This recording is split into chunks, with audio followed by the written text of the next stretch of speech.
Bonjour, je suis le docteur Frank Yatta et merci de me rejoindre. Aujourd'hui, nous entamons ce long parcours pour expliquer et aider à gérer la dysfonction érectile. Médecin et âgé de plus de 50 ans moi-même, je peux aborder ce sujet avec vous. Dans ce programme, je partagerai mes connaissances scientifiques, l'expertise acquise au cours de mes plus de 20 ans de pratique médicale, ainsi que ma propre expérience. Dans ce premier épisode, je vous présenterai les bases de la dysfonction érectile. Dans les épisodes suivants, je partagerai et échangerai de nombreuses informations avec vous.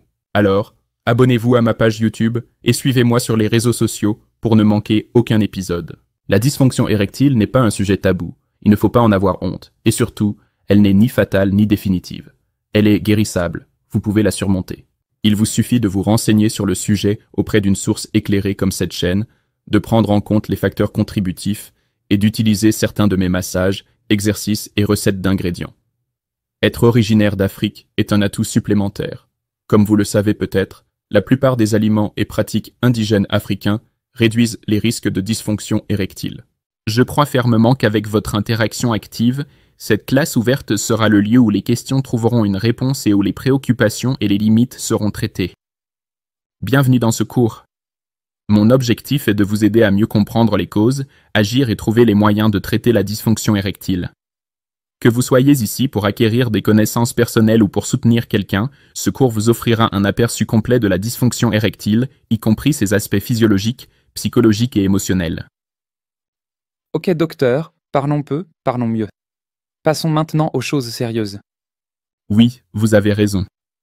Qu'est-ce que la dysfonction érectile ?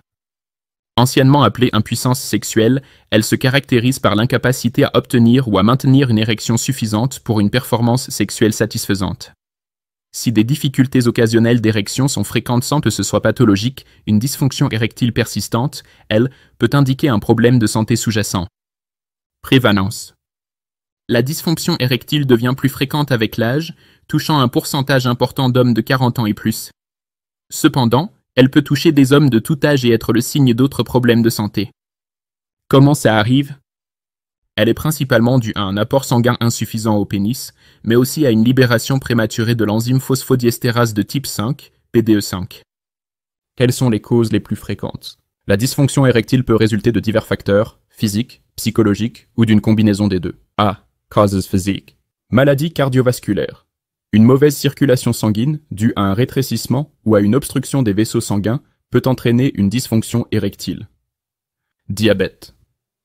Une glycémie élevée peut endommager les vaisseaux sanguins et les nerfs, affectant ainsi la fonction érectile. Déséquilibres hormonaux. Un faible taux de testostérone peut entraîner une dysfonction érectile. Troubles neurologiques. Des maladies comme la maladie de Parkinson ou la sclérose en plaques peuvent affecter les signaux nerveux liés à l'érection. Médicaments. Certains médicaments, par exemple les antidépresseurs, les antihypertenseurs, peuvent avoir comme effet secondaire une dysfonction érectile, obésité et sédentarité. De mauvais choix de vie, comme le manque d'exercice, une mauvaise alimentation, l'alcool, le tabac peuvent contribuer à la dysfonction érectile.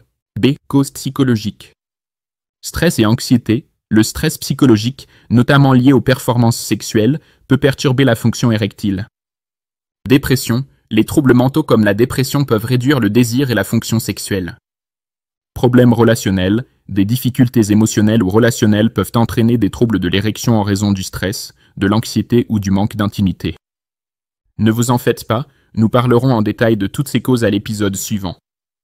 Le diagnostic de dysfonction érectile repose sur une combinaison d'anamnèse, d'examens physiques et de tests diagnostiques. Il est nécessaire de consulter un médecin professionnel. Ne concluez pas seul à la dysfonction érectile. Bon, qu'en est-il du traitement ? Le traitement dépend de la cause sous-jacente de la dysfonction érectile et peut inclure des changements de mode de vie, des médicaments, une thérapie ou des options chirurgicales. Commençons par examiner le principe de base appliqué par la plupart des médecins. Ensuite, je présenterai mon approche originale. Maintenant, qu'est-ce que Dr Yatta propose de différent ? 1. Massage périnéal. 2. Exercice de Kegel modifié. 3. Ingrédients naturels africains. L'association de ces trois techniques spécifiques et originales, associées à la prise en charge des pathologies sous-jacentes, a montré une amélioration notable.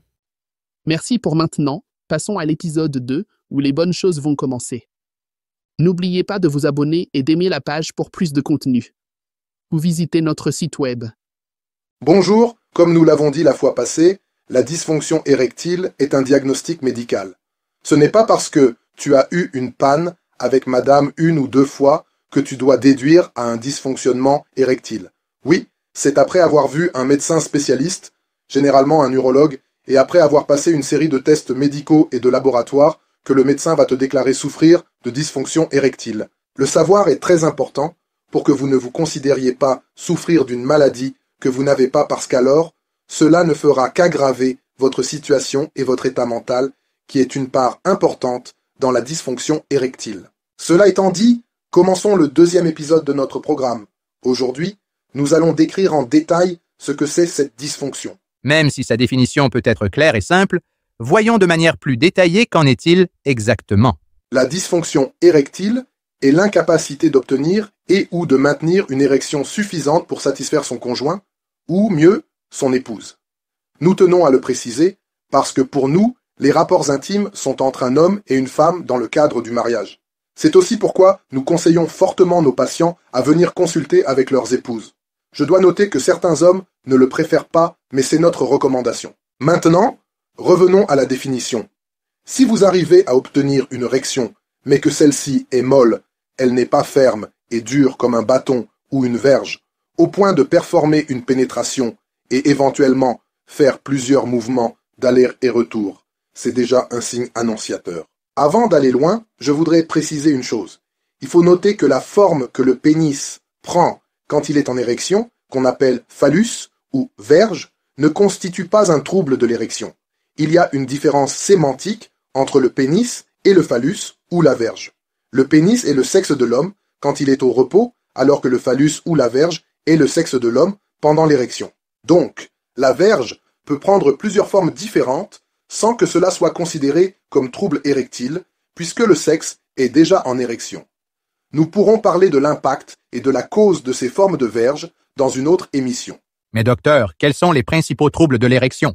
Parmi les troubles érectiles, il y en a au moins 3, dont 2 sont les plus fréquents. Il s'agit de l'éjaculation précoce et de l'impuissance sexuelle.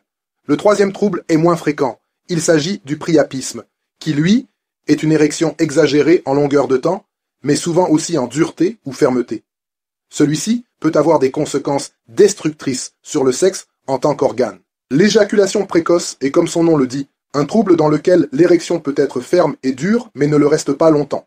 Souvent, dès les tout premiers mouvements de pénétration, l'éjaculation se produit pratiquement à la déception de l'homme lui-même, et bien sûr sans sa volonté. Ce trouble est de loin le plus fréquent, mais bien heureusement le plus facile à guérir. L'impuissance sexuelle, elle, est un trouble où l'érection peut exister ou pas. Quand elle existe, elle est partielle et molle, elle n'est donc pas suffisamment dure pour permettre des bons mouvements d'aller et retour et ainsi satisfaire la partenaire. Elle est le plus souvent secondaire à un problème sous-jacent. Concernant la taille de la verge, il faut noter que la taille du sexe de l'homme n'a rien à voir avec un quelconque trouble érectile. La taille peut être petite ou grande, du moment que le sexe peut entrer dans une érection dure et ferme, on ne parle pas de trouble érectile. L'autre cas d'impuissance sexuelle est quand le sexe n'entre pas du tout dans une érection, on parle alors d'une impuissance sexuelle totale, elle peut être primaire ou secondaire, nous en parlerons plus tard. Il faut néanmoins distinguer 2 choses. Il y a l'impuissance physiologique, aussi appelée période réfractaire, qui est normale et qui vient immédiatement après une éjaculation. Elle prend en moyenne 20 minutes, même moins chez les plus jeunes, et jusqu'autour d'1 heure ou 2 chez certains hommes d'un certain âge, sans que ce soit anormal, avant qu'une nouvelle érection dure et ferme ne se manifeste encore. La question, docteur, est où est-ce que je me trouve dans toute cette description? Eh bien, il t'appartient, toi qui me suis, de te situer toi-même. Quels sont les signes que tu observes avec madame à la maison? Ce qui est le plus important à savoir est que la plupart des troubles érectiles, à peu près 90% d'entre eux, sont secondaires à des pathologies ou situations sous-jacentes absolument traitables ou contrôlables, si pas totalement, mais une prise en charge adéquate peut apporter une amélioration sensible au point de ramener la vie intime du couple au bon fixe. Ces causes sont donc essentiellement organo-hormonales, psychologiques et dues à la prise de certains médicaments. C'est ce qui va constituer le contenu de l'épisode suivant. N'oubliez pas de souscrire à notre chaîne YouTube, à aimer et à partager toutes nos vidéos et bien sûr à nous suivre dans tous nos comptes des réseaux sociaux. Bonjour, je suis Dr Frank Yatta, merci de nous rejoindre pour le 3e épisode de notre série d'émissions sur le dysfonctionnement érectile. Aujourd'hui, nous allons aborder les causes en détail. Si c'est pour la première fois que vous nous rejoignez, je vous demanderai d'aller plutôt commencer avec l'épisode numéro 1. Mais avant tout, veuillez souscrire à notre chaîne YouTube, à aimer cette vidéo et chaque vidéo que vous regarderez pour nous soutenir. Voilà. Cela étant dit, revenons aux causes de la dysfonction érectile. Pour chaque cause, nous ferons un effort d'expliquer la physiopathologie qui va avec. C'est-à-dire que nous expliquerons les mécanismes fonctionnels, désordonnés ou anormaux à la base des troubles dont il est question ici. Si nous n'arrivons pas à les épuiser dans cet épisode, nous continuerons à l'épisode suivant. Oui, merci, docteur. Parlons bien, parlons peu. Pouvez-vous attaquer avec les causes, s'il vous plaît? Très bien. Nous pouvons classer les causes de la dysfonction érectile en 4 groupes qui peuvent agir seuls ou en association. Il s'agit des causes organo-hormonales, psychologiques, médicamenteuses et mécaniques ou traumatiques. Mais avant d'entrer en détail des causes, il serait plus informatif que vous ayez une idée de comment une érection normale se fait. Quelle est la suite d'événements qui aboutissent à une érection normale, pour que puissiez bien comprendre ce qui est anormal. On va l'appeler la physiologie de l'érection. Très bien, docteur. Alors parle-nous-en.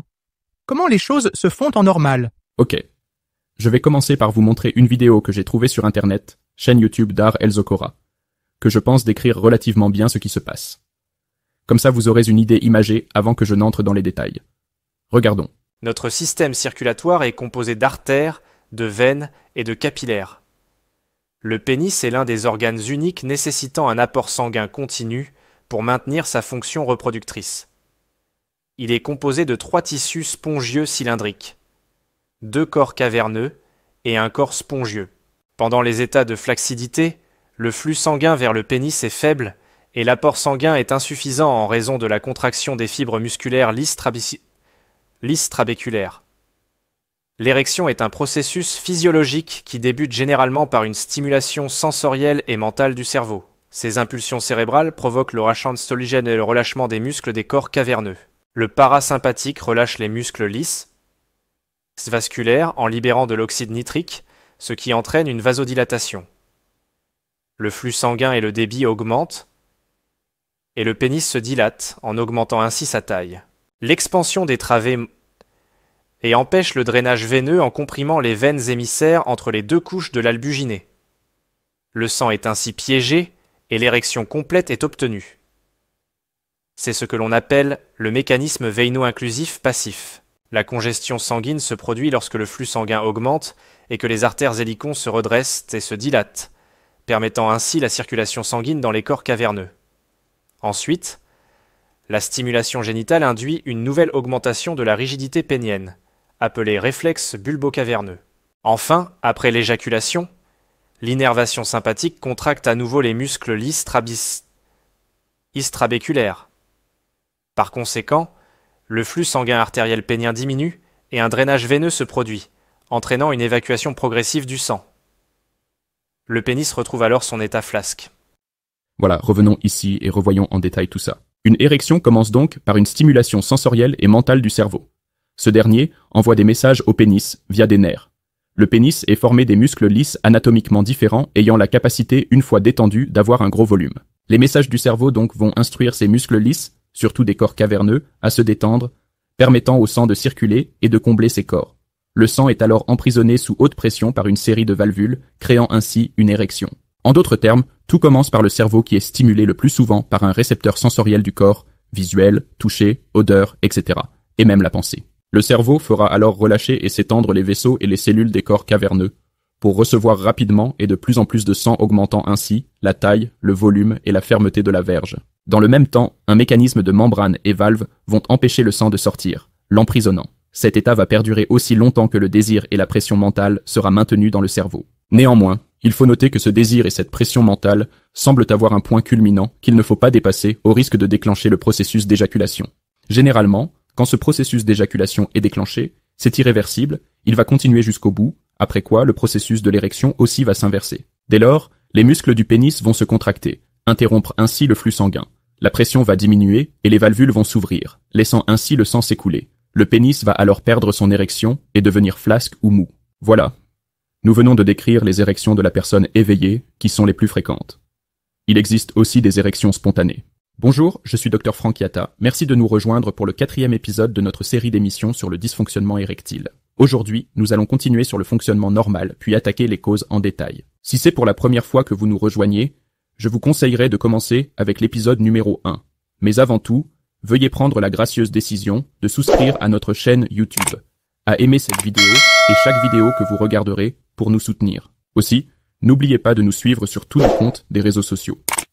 Voilà, cela étant dit, soyez prêts pour les causes de la dysfonction érectile. À chaque fois, nous ferons un effort d'expliquer la physiopathologie qui va avec. Si nous n'arrivons pas à les épuiser dans cet épisode, nous continuerons à l'épisode suivant. Allons-y. Souvenez-vous qu'à l'épisode passé, nous venions de décrire les érections de la personne éveillée qui sont les plus fréquentes. Il existe aussi des érections spontanées, c'est-à-dire celles qui viennent sans excitation consciente, voulue ou induite par un stimulus sensoriel. Certaines écoles classent les érections pendant le sommeil ou celles du petit matin parmi les érections spontanées. Ce qui est important à retenir ici est que toute situation ou toute condition qui va empêcher ou contrarier partiellement ou totalement la survenue de l'érection, telle que nous venons de le décrire, va, en réalité, constituer une cause de la dysfonction érectile. Donc, tout élément, circonstance ou facteur qui bloquera ce mécanisme va entraîner la dysfonction érectile. Alors, docteur, il ne reste qu'à les citer et nous dire comment. Tu as tout compris, et nous l'avions déjà dit. Il s'agit des causes organo-hormonales, psychologiques, médicamenteuses et mécaniques ou traumatiques. 1. Les causes organo-hormonales. Ce sont des troubles qui généralement ont pour conséquence l'obstruction importante de l'irrigation sanguine du pénis. C'est par exemple, dans la foulée, les maladies cardiovasculaires, dont le plus souvent l'artériosclérose. En réalité, c'est toute situation qui fait réduire la section des artères irriguant le pénis, que ce soit in situ ou en amont. Pour le cas de l'artériosclérose, il y a des dépôts des plaques d'athérome qui vont réduire ou carrément boucher les artères du pénis. Bien sûr, cela aura comme conséquence l'incapacité du pénis de recevoir suffisamment de sang pour s'augmenter et devenir suffisamment dur. Le même mécanisme est aussi observé chez un homme souffrant d'hypertension artérielle ou d'insuffisance cardiaque pendant plusieurs années, où la rigidité des parois vasculaires ou les troubles de rythme produit le même effet de réduction de l'apport sanguin au niveau des vaisseaux du pénis. Le trouble de l'érection qui va être associé ici sera une impuissance sexuelle. On dit aussi qu'une concentration élevée en cholestérol favorise les troubles érectiles du fait que le cholestérol entre activement justement dans la formation des plaques d'athérome. Oui, le cholestérol, vous avez bien entendu, celui qui est le plus souvent apporté par les produits alimentaires que nous aimons bien manger. Donc, les gars, observez bien votre régime alimentaire. L'autre condition majeure impliquée dans la survenue de la dysfonction érectile est le diabète, surtout le type 2. En effet, les hommes diabétiques présentent un risque très élevé, et ce risque augmente avec la durée et la gravité du diabète. Dès lors, la gestion du diabète par des habitudes de vie saines, des médicaments et des examens médicaux réguliers peut contribuer énormément à prévenir ou à retarder l'apparition de cette dysfonction. Mais comment le diabète affecte-t-il la fonction érectile? En effet, une glycémie élevée endommage les nerfs et les vaisseaux sanguins essentiels à l'érection, entraînant à long terme une combinaison de macroangiopathie, de microangiopathie et de neuropathie, et par conséquent l'altération de la fonction érectile. Le dommage dû au sucre sur les nerfs qui contrôlent l'érection vont rendre difficile l'obtention et le maintien d'une érection. Le sucre va causer les mêmes dommages sur la paroi des vaisseaux, altérant leur capacité à s'étendre et contenir plus de sang. C'est pourquoi les personnes diabétiques à un stade avancé auront des érections le plus souvent molles. B. Les causes hormonales. Les déséquilibres hormonaux, notamment un faible taux de testostérone, peuvent affecter significativement la fonction érectile en impactant la libido, le niveau d'énergie et la capacité à obtenir et à maintenir une érection. Un faible taux de testostérone, appelé hypogonadisme, peut entraîner une baisse du désir sexuel, des difficultés à obtenir des érections et d'autres symptômes comme la fatigue et la perte de masse musculaire. Outre la testostérone, d'autres déséquilibres hormonaux, y compris les maladies rénales chroniques, peuvent également contribuer aux troubles de l'érection. Il s'agit par exemple d'un taux élevé de prolactine, une hormone produite par l'hypophyse, qui peut faire réduire la production de testostérone ou l'hypothyroïdie, thyroïde sous-active, et l'hyperthyroïdie, thyroïde hyperactive, qui peuvent aussi toutes deux affecter la fonction sexuelle. Il peut aussi s'agir d'un déséquilibre entre œstrogène et testostérone, où des taux élevés d'œstrogène peuvent contribuer à la dysfonction érectile. La bonne nouvelle est qu'une supplémentation en testostérone ou une équilibration de ces autres hormones peuvent ramener la fonction érectile dans les normes, surtout si c'est le seul problème en présence. Voilà, merci pour les 5 minutes de l'épisode. Prochainement, nous parlerons des causes de la dysfonction érectile liées au style de vie que vous choisissez, dont l'alcool, le tabac et le reste. N'oubliez donc pas de souscrire, aimer et partager notre série d'émissions. Merci donc, et à la prochaine. Bonjour, je suis Dr Frank Yatta. Merci de nous rejoindre pour le 5e épisode de notre série d'émissions sur le dysfonctionnement érectile. Aujourd'hui, nous allons en finir avec les causes. Mais avant tout, veuillez prendre la gracieuse décision de souscrire à notre chaîne YouTube, à aimer cette vidéo et chaque vidéo que vous regarderez pour nous soutenir. Aussi, n'oubliez pas de nous suivre sur tous nos comptes des réseaux sociaux. Voilà, continuons donc avec le point C. Les causes liées au style de vie. En effet, votre style de vie peut profondément interférer avec votre capacité érectile. L'incapacité de contrôler l'anxiété et les stress financiers, professionnels, relationnels amoureux ou familiaux, ont un impact direct sur la fonction érectile du fait de sa grande composante psychologique au niveau du cerveau. Le manque d'exercice physique, le sédentarisme et l'obésité peuvent aussi contribuer, si pas entraîner inévitablement, la dysfonction érectile. Souvent ici, il s'agit des deux plus fréquents types de dysfonction érectile, l'éjaculation précoce et l'impuissance sexuelle. Mais la bonne nouvelle est qu'avec une aide professionnelle, comme que peut vous offrir le Dr Frank Yatta, ces troubles-ci peuvent être résolus. Il faut noter que nous pouvons aussi classer ici la pseudo-dysfonction érectile, qui n'est en fait qu'un manque de connaissances ou d'éducation sur comment procéder ou conduire un acte intime avec sa partenaire. Si vous ne savez pas comment le faire, un manque de confiance ou d'assurance en soi ajouté de sentiments de honte de ne jamais satisfaire sa conjointe peut entraîner un blocage mental au point de ne pas entrer en érection. Ce cas-ci ne constitue pas une dysfonction érectile en tant que maladie, et il peut absolument être corrigé par quelques séances. C'est pourquoi, rappelez-vous, la dysfonction érectile est un diagnostic que doit poser un médecin professionnel après un examen minutieux. 2. Les causes psychologiques. Comme nous l'avions déjà dit plusieurs fois, pour avoir une vie intime épanouie avec madame, il faut que la santé mentale, ou mieux, la santé psychologique, soit au bon fixe. C'est-à-dire que le cerveau ne doit pas être préoccupé par des charges émotionnelles autres que de désirer son épouse. Et même là, cette charge émotionnelle ne doit pas non plus être excédentaire, sinon les éjaculations seront souvent précoces. Nous en parlerons dans la suite. Donc, pour revenir aux causes psychologiques, toute situation de relation personnelle, familiale ou sociale, professionnelle ou autre, qu'elle soit financière, matérielle ou juste émotionnelle, qui préoccupe fortement et de manière prolongée le cerveau, a un immense potentiel d'entraîner une dysfonction érectile. Notez que la chronicité ou la persistance du stress est un facteur très important. Cette dysfonction psychologique peut se manifester sous forme d'éjaculation précoce ou même d'impuissance sexuelle, et elle peut concerner l'homme à tous les âges. Heureusement, à l'absence des pathologies sous-jacentes, cette dysfonction d'origine psychologique est très bien guérissable. Nous citerons donc parmi les causes toute situation de stress et anxiété, y compris l'anxiété de performance sexuelle, dépression, telle que la perte d'intérêt pour la sexualité, troubles intrarelationnels, imperformance sexuelle antérieure, maladies mentales d'autres origines, etc. Il faut noter ici que le manque d'intérêt sexuel ou l'impotence mécanique passager due à une maladie ou un handicap ponctuel ne constitue pas une dysfonction érectile. En d'autres termes, il ne faut pas parler de dysfonction érectile, par exemple, chez une personne qui n'arrive pas à entrer en érection pendant qu'elle est en pleine crise de malaria sous des céphalées et une fièvre, ou un homme éprouvé qui vient de perdre une personne chère, ou encore un malade en période de convalescence, etc. 3. Les causes médicamenteuses et drogues. On comptera ici les médicaments comme les neuroleptiques qu'on donne aux malades mentaux ou aux personnes anxieuses ou déprimées ou des hommes souffrant de la maladie de Parkinson. On peut aussi compter les antihypertenseurs ou aussi la prise excessive des inhibiteurs d'enzymes phosphodiestérase type 5 comme le Viagra, etc. Donc, il faut prendre le Viagra avec beaucoup de précaution parce qu'il peut produire des graves effets secondaires dont notamment des problèmes cardiaques jusqu'à un arrêt cardiaque, de perte de vision ou d'ouïe, ou dans certains cas, le priapisme. Le priapisme est une érection prolongée et douloureuse qui peut durer plus de 4 heures avec des complications graves lésant les tissus du pénis, nécessitant une attention médicale immédiate. 4. Cause mécanique ou traumatique. Toute situation mécanique ou traumatique qui atteint directement les nerfs de la colonne vertébrale par exemple, les vaisseaux ou les organes directement impliqués dans l'érection au point d'entraîner une discontinuité, peut donc entraîner une dysfonction érectile. Concrètement, ça peut être le cas lors d'un accident de circulation, accident professionnel, une chute, une bagarre, etc. 5. Cause du priapisme. Nous avons parlé très peu du priapisme. Rappelons que c'est une érection permanente, douloureuse et anormale, non accompagnée de désir sexuel ou d'excitation. La principale cause du priapisme est la prise de certains médicaments, y compris de la famille de Viagra. Certaines lésions et blessures de la moelle épinière cervicale ont été aussi associées à l'apparition du priapisme. Je suis Dr Frank Yatta, merci de nous rejoindre pour ce 6e épisode de notre série.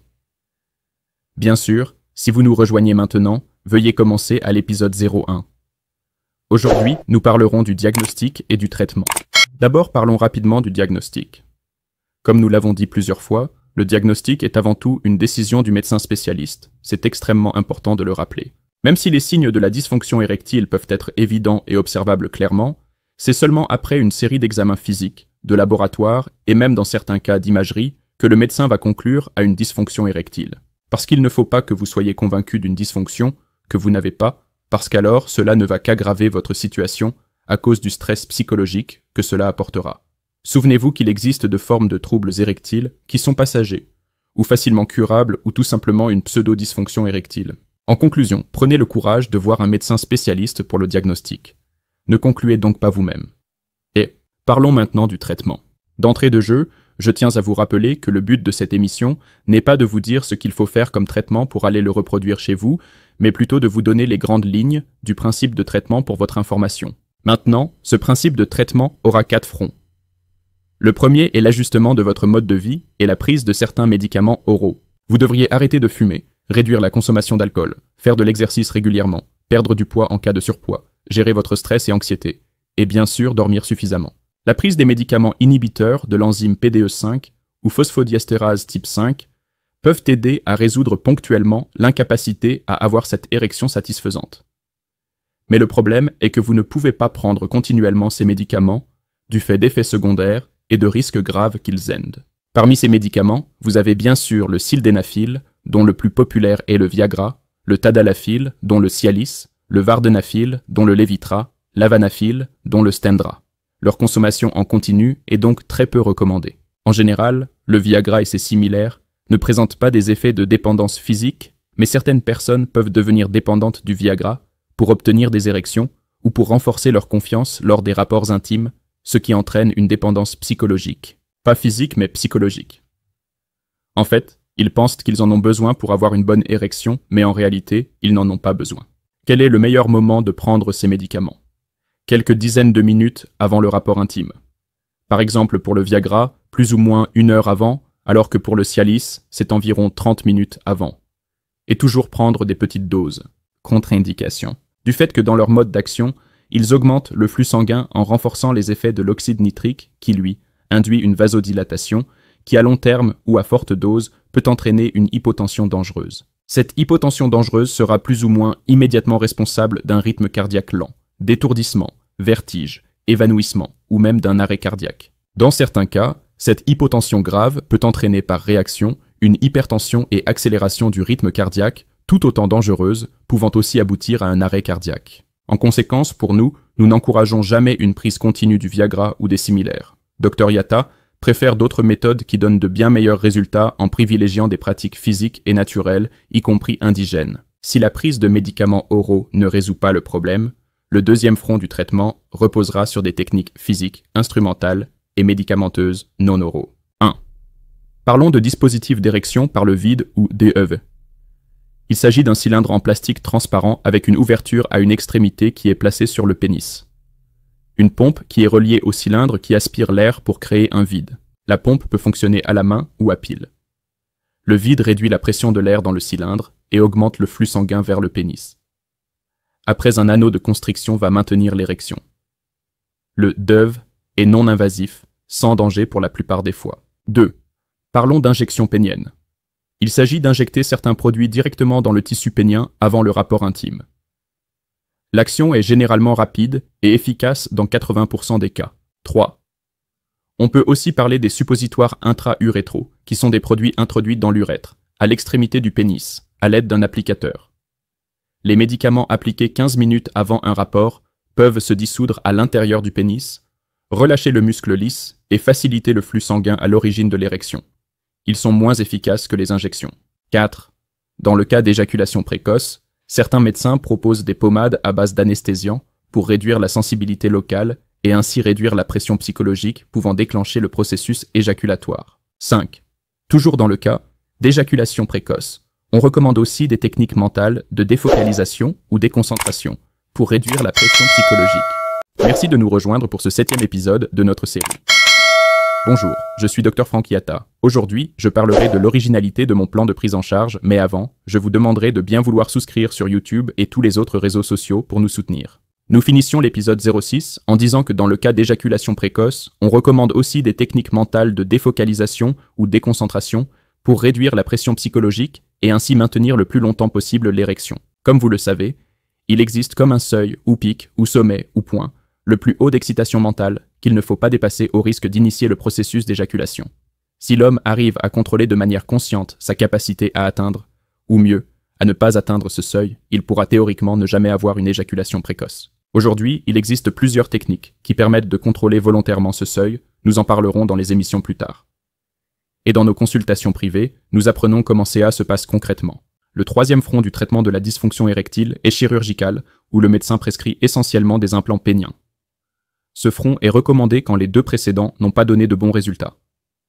Il faut néanmoins reconnaître que le taux de satisfaction est assez grand ici. Le quatrième front, lui, consistera à s'attaquer aux conditions sous-jacentes. Le médecin prescrira par exemple la thérapie de remplacement de la testostérone, TRT, qui vise à rétablir le taux de testostérone chez les hommes présentant un faible taux de testostérone. Ce traitement peut contribuer à soulager des symptômes tels que la baisse de libido, la dysfonction érectile, la fatigue et la fonte musculaire. Cependant, la TRT comporte également des risques potentiels, notamment un risque accru de cancer de la prostate, de problèmes cardiaques et de polyglobulie. Le médecin ajoutera aussi la thérapie psychologique, surtout si l'anxiété, la dépression ou un traumatisme sont des facteurs contributifs. Il prescrira sans doute une thérapie de couple pour améliorer l'intimité et la communication qui est un extrêmement important dans la prise en charge de la dysfonction érectile.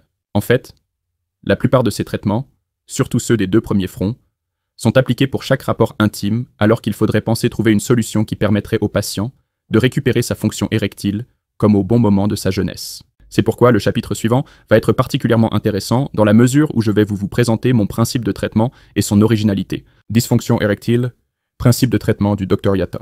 Partant de ma formation et de ma pratique médicale des 20 années, associé au vécu de mon environnement proche constitué des congénères de plus de 50 ans d'âge, et surtout de ma propre expérience de couple, je suis arrivé à proposer une prise en charge qui donne des résultats positifs. En effet, sans négliger ni contredire le principe basique de traitement que je viens de décrire, il m'a paru essentiel d'ajouter les techniques et actes suivants. 1. Les massages pelviens spécifiques tels que je le propose.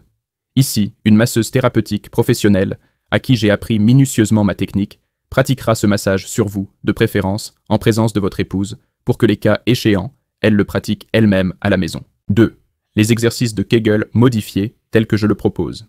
Ici, un coach physique, à qui j'aurais aussi appris les exercices, vous conduira pendant une bonne période.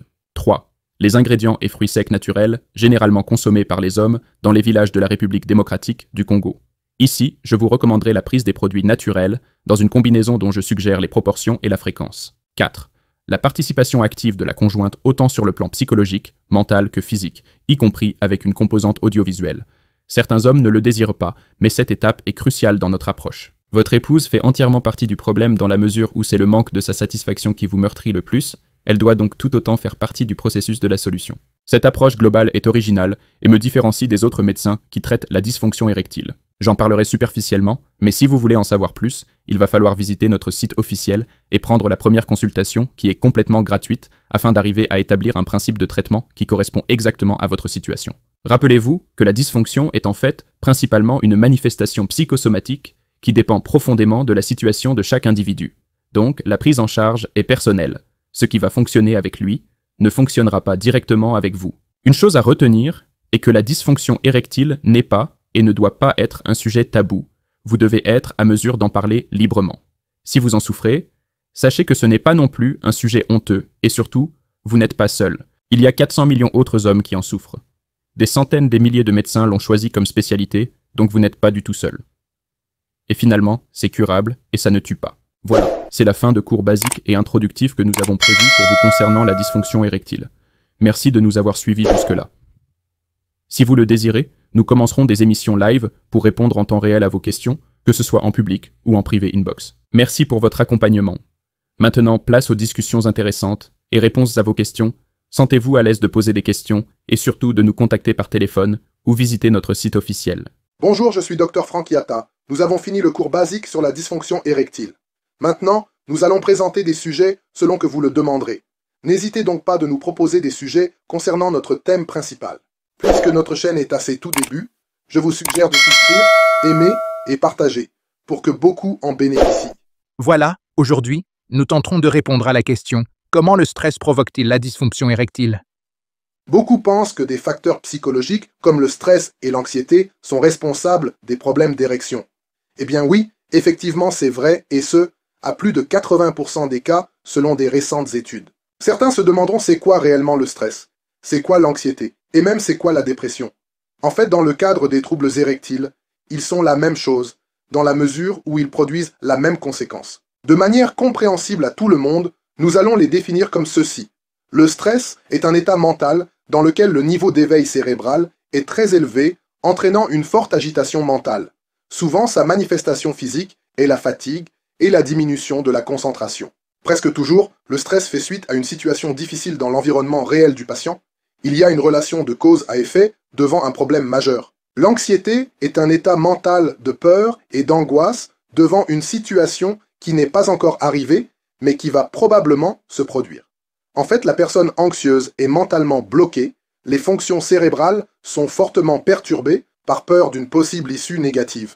Il n'existe pas une relation de cause à effet. La dépression, elle, est un état mental où la personne déprimée a perdu toute forme d'intérêt et même suicidaire pour ce qui se passe à cause de plusieurs événements malheureux qui lui sont arrivés ou dont il a peur que ça arrive. Elle est triste, désespérée et a tendance à tout abandonner. Dans ce cas aussi, il y a un blocage ou une altération profonde du fonctionnement humoral du cerveau. Dans les trois cas, le cerveau semble surmené et en mode gestion de stress, ce qui veut dire qu'il active presque continuellement son système neuronal sympathique, et non le système parasympathique qui est reconnu comme celui de la relaxation et du calme, dans lequel le cerveau accomplit le processus de l'érection sexuelle. Si vous voulez en savoir plus sur la différence entre le système nerveux sympathique et parasympathique, nous en parlerons dans une autre émission. En résumé et dans les faits, le stress, l'anxiété et la dépression vont exercer une influence cérébrale négative sur l'excitation sexuelle, ce qui va engendrer une altération du désir, d'où la diminution de l'érection, voire l'impossibilité. Alors, docteur, que dites-vous quand il n'y a pas de maladie sous-jacente mais que la DE est présente? Comment savoir que votre dysfonction érectile est psychologique ou organique? Organique veut dire qu'il y a une autre maladie ou condition pré- ou coexistante qui cause la dysfonction. Eh bien, lorsque vous avez des érections pendant le sommeil ou pendant la masturbation, le facteur principal en cause est généralement psychologique. Et c'est presque toujours le stress, l'anxiété ou la dépression. Il ne s'agit pas alors de problèmes organiques. Quelle est la part du cerveau avant l'érection effective? Une chose à ne pas oublier, le processus de l'érection commence par la perception, c'est-à-dire que le cerveau doit être capable de bien utiliser ses 5 sens, la vue, le toucher, l'odorat, l'ouïe et le goût. On parle aussi d'un 6e sens, si on veut l'appeler ainsi, qui est la pensée ou le souvenir. À moins que ce soit pendant le sommeil où le processus est un peu plus compliqué, le cerveau utilise presque toujours ses 5 premiers sens de la perception pour induire l'érection. Donc il faut que le cerveau ait collecté et traité suffisamment d'informations par la vue, le toucher, l'odorat, etc. pour arriver à envoyer au pénis, à travers des neurotransmetteurs et des hormones, l'ordre d'initier le processus d'érection. C'est notamment la testostérone et la dopamine. Pour ce faire, le cerveau a besoin de fonctionner dans un mode relax pour produire une bonne éjaculation. Parce qu'en réalité, le but de l'érection est l'éjaculation. Celle-ci est d'ailleurs le processus naturel par excellence de l'organisme pour réguler le stress. En effet, l'activité sexuelle et l'éjaculation présentent des avantages, notamment des effets positifs sur le cœur, le cerveau, le système immunitaire, le sommeil et l'humeur, la prostate, etc. Donc, le cerveau y arrive à travers son système nerveux parasympathique. Or, le système parasympathique s'oppose frontalement au système sympathique. Quand l'un est excité, l'autre est inhibé et vice-versa. C'est dans l'équilibre de leurs actions que réside le bon fonctionnement de l'organisme entier. Nous en parlerons en détail dans une autre émission. Merci de nous avoir suivis. Veuillez continuer à l'épisode suivant pour voir la suite. En attendant, rappelez-vous que l'axe sexuel a un cadre, c'est le mariage. Bonjour, je suis Dr Franck Yatta et merci de rester avec nous. La fois passée, nous disions que c'est dans l'équilibre de leurs actions que les systèmes sympathiques et parasympathiques assurent le bon fonctionnement de l'organisme entier. Aujourd'hui, nous vous citerons les 6 choses à faire pour réduire ce stress nocif à la fonction érectile. Mais avant, voyons comment le stress agit Donc le stress va exciter le système sympathique et par le fait même inhiber ou désactiver le système parasympathique avec comme conséquence logique d'empêcher le fonctionnement normal de l'érection. En d'autres termes, le stress, l'anxiété et la dépression ont un accès direct au cerveau pour lui ordonner de désactiver ou réduire la performance sexuelle. Non seulement ça, ils entraînent aussi la production d'oxydants et autres substances chimiques toxiques, notamment dans les processus de vieillissement, cancéreux, cardiovasculaires, etc. Croyez-moi, personne n'a intérêt à laisser évoluer les états continuels de stress dans sa vie. Donc, ne laissez absolument pas le stress et ses amis vous détruire. Finalement, et nous en parlerons plus tard, il faut aussi garder à l'esprit que le sexe masculin est un organe musculaire, qui est lui-même attaché à un plancher musculaire qu'on appelle plancher pelvien et qui a besoin d'être en forme d'un point de vue de muscle, pour mieux performer. D'où les exercices de Kegel et d'autres massages locaux que nous proposons aussi. L'éjaculation. C'est probablement ici le moment de parler du processus qui amorce l'éjaculation. D'abord, il faut savoir que le cerveau semble avoir un point culminant au-delà duquel il enclenche irréversiblement le processus éjaculatoire. L'éjaculation est déclenchée par une combinaison de réflexes spinaux et d'influences cérébrales, principalement initiée par une stimulation de l'organe génital. Cette stimulation, le plus souvent mécanique, va envoyer des signaux à la moelle épinière, et plus précisément au centre éjaculateur spinal, CES, situé dans la région lombaire. Quand ces signaux vont atteindre un certain seuil dont nous ne connaissons pas encore exactement les critères constitutifs, le centre éjaculateur spinal va envoyer un signal au cerveau au niveau de l'hypothalamus pour ensemble coordonner la libération du sperme et la contraction des muscles responsables de l'expulsion. La première leçon ici est que si vous êtes suffisamment averti, vous pouvez arriver à gérer le niveau d'excitation psychologique et ainsi retarder l'atteinte de ce seuil éjaculatoire. Eh bien, ce n'est pas facile, mais tout à fait possible. Avec beaucoup d'entraînement du mental et de la volonté, c'est ici que les techniques de défocalisation ou de déconcentration peuvent aider.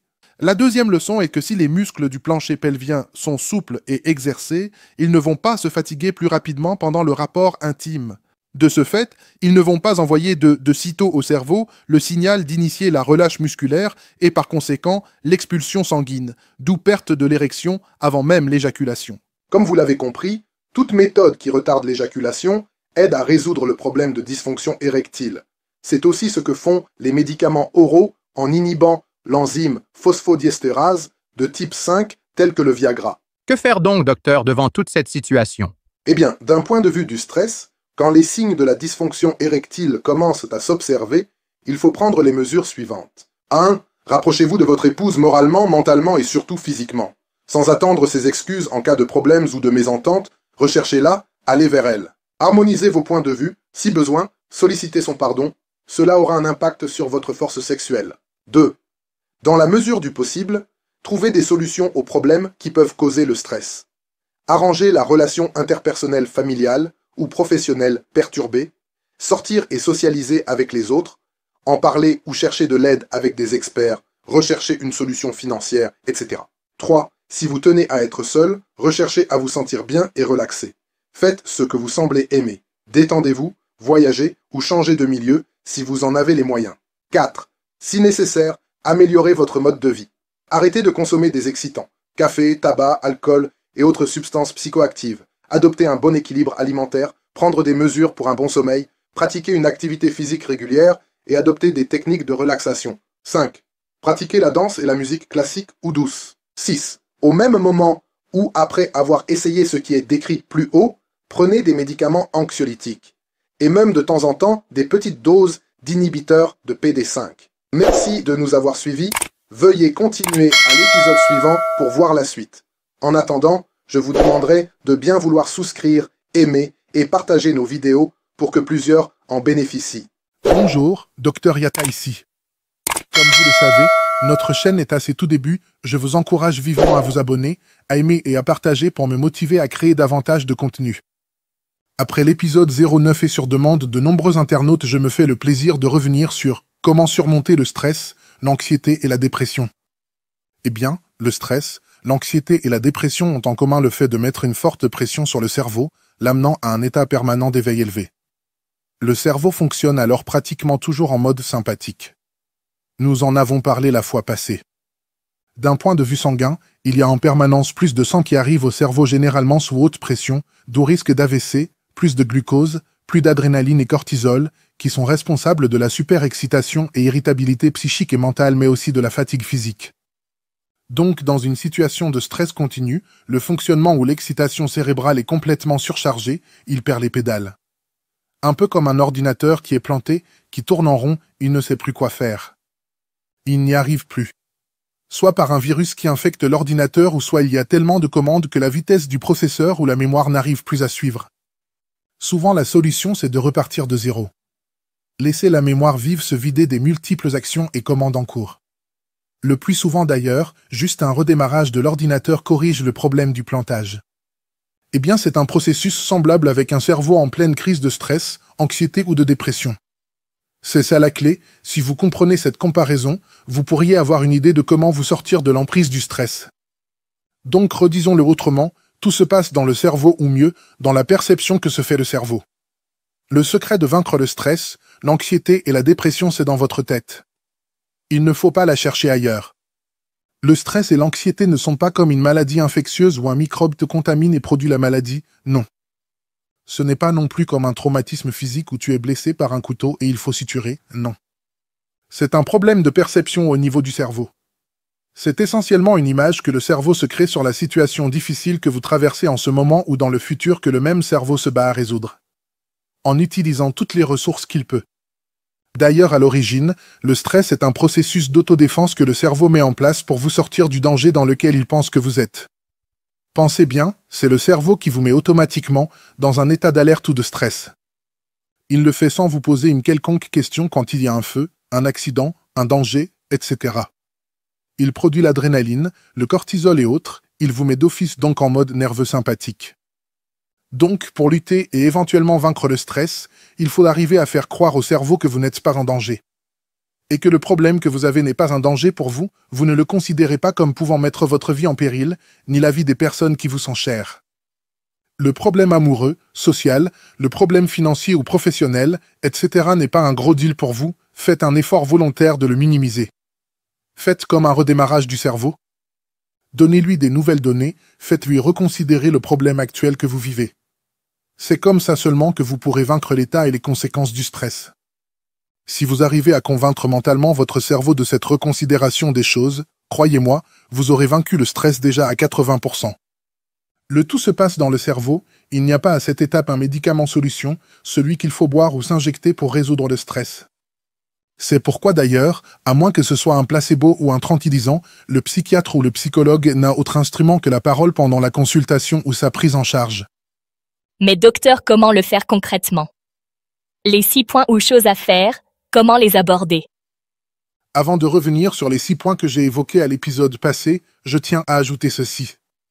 Pour ceux qui ne le savent pas, le cerveau actif fonctionne sous un mode électrique en émettant des ondes électromagnétiques qui ont des fréquences différentes selon l'état d'activité, d'éveil ou de sommeil.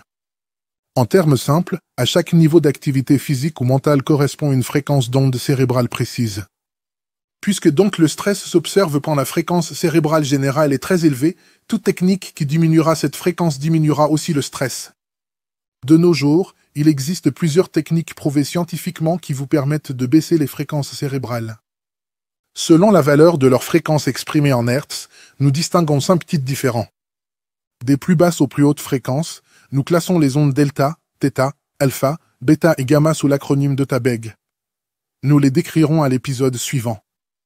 Vous commencez à le comprendre, surmonter le stress devra passer par comment vous faites reconsidérer votre cerveau sa perception du stress et comment vous pouvez par des techniques personnelles diminuer la fréquence cérébrale globale. Les points suivants à l'épisode suivant. Ne manquez donc pas de souscrire, aimer et partager l'épisode. Bonjour, Dr Yata ici. Merci de continuer avec nous. Aujourd'hui, nous enchaînons avec les 6 choses à faire pour surmonter le stress, l'anxiété et la dépression. À l'épisode passé, nous citions les 5 types des fréquences cérébrales. Des plus basses aux plus élevées exprimées en Hertz, un Hertz représentant une ondulation par seconde, nous avons les ondes delta, θ, alpha, bêta et gamma. L'acronyme de Tabeg nous permet de nous en rappeler. À 1, le rythme delta de 0,5 à 4 Hz de fréquence. C'est le rythme du sommeil profond sans rêve, aussi observé dans le coma. 2. Le rythme θ, de 4 à 8 Hz de fréquence. C'est le rythme de la relaxation ou méditation profonde. Le cerveau est entre l'éveil et le subconscient. Cet état est atteint notamment par les méditants expérimentés. 3. Le rythme alpha, de 8 à 13 Hz. C'est le rythme typique d'un individu aux yeux clos, éveillé mais détendu ou en méditation légère. C'est l'état du cerveau quand on vient juste de se réveiller ou quand on est allongé, les yeux fermés juste en détente. 4. Le rythme bêta, de 13 à 30 Hz. C'est celui d'un sujet éveillé et alerte qui traite activement de l'information.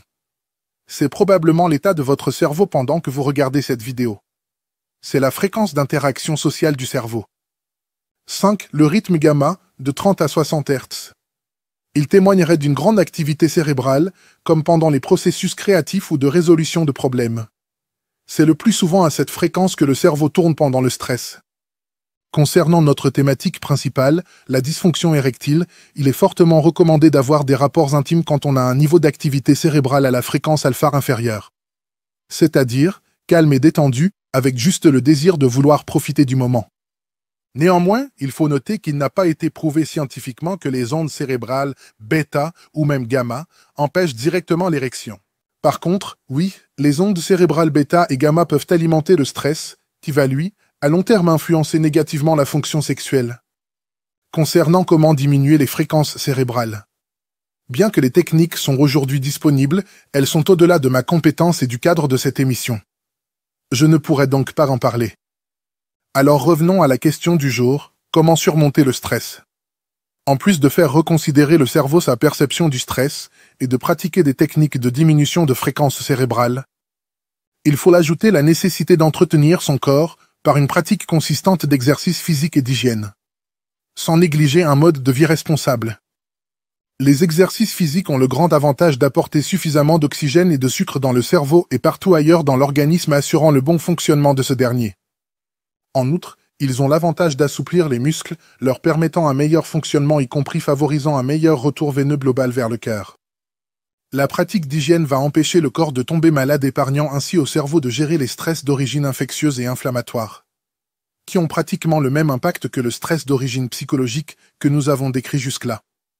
Mener un mode de vie responsable et sécurisé épargnera aussi le cerveau d'être intoxiqué à l'alcool, au tabac, aux drogues et substances nocives, d'éviter le surpoids, etc. Donc en résumé et pour se répéter, ce qu'il faut faire c'est 1. Faire reconsidérer le cerveau sa perception du stress. 2. Pratiquer des techniques de diminution de fréquence cérébrale. 3. Entretenir le corps par des exercices physiques et l'hygiène. 4. Adopter un mode de vie responsable. 5. Si possible, attaquer la cause directe du stress. 6. De temps en temps prendre des médicaments anxiolytiques. Merci, docteur, nous avons compris. Mais serait-il possible d'aller dans les détails avec ces actes à poser? Oui, bien sûr, il faut concrètement faire ceci. 1. Concernant la perception du cerveau. Parlez à vous-même, dites-vous de vous calmer. Si vous êtes croyant en Dieu, demandez-lui de vous apporter le calme et la paix que vous ne pouvez avoir de vous-même. Si vous n'êtes pas croyant, je vous suggère de le devenir, c'est probablement la meilleure occasion maintenant. Soyez positif, croyez que les choses vont s'améliorer même si vous n'en voyez encore aucun signe. Que la situation dans laquelle vous êtes ne vous tuera pas, vous vous en sortirez. Auto-encouragez-vous. Écoutez ou visionnez des messages de motivation. Si vous n'y arrivez pas, veuillez consulter un psychologue ou psychiatre pour une aide plus professionnelle. Ou appelez-nous pour une meilleure orientation. Consultez votre responsable religieux ou père spirituel si nécessaire. Mais soyez prudent. 2. Concernant les techniques de diminution de fréquence cérébrale et la suite, veuillez continuer avec l'épisode suivant. Si vous êtes arrivé jusqu'ici, c'est que vous avez trouvé notre émission intéressante. Je vous demanderai donc de souscrire, aimer et partager nos vidéos pour soutenir notre effort.